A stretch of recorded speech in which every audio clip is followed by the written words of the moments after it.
This is the Lone Crater YouTube. We hope this video helps. In this video, I will show how to use Garmin Kraken only way.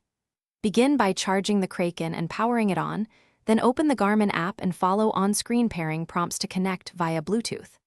After pairing, check for firmware updates and complete setup screens. Customize basic settings like units, display brightness, and notifications to match your preferences so the watch feels personal and ready for daily use. Access the main menu by tapping the screen or pressing the side button, then swipe through widgets to view activity stats, heart rate, and maps. For outdoor navigation, save waypoints and follow breadcrumb trails to stay on course, and use the backtrack feature if you need to return.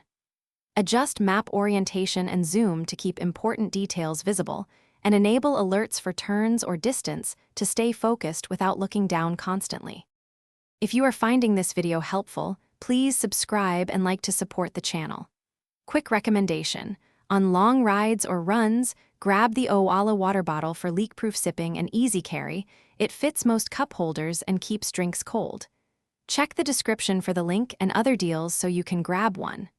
Thanks for the support. Now let's get back to the video. Choose the correct activity profile before starting to ensure metrics are tracked accurately, whether running, cycling, or swimming. Use built-in plans or program custom intervals for focus sessions, and watch heart rate zones during workouts to train efficiently. After intense efforts, review the recovery advisor and training load to balance workouts and avoid burnout, and sync sessions to the app for deeper analysis and progress tracking over time.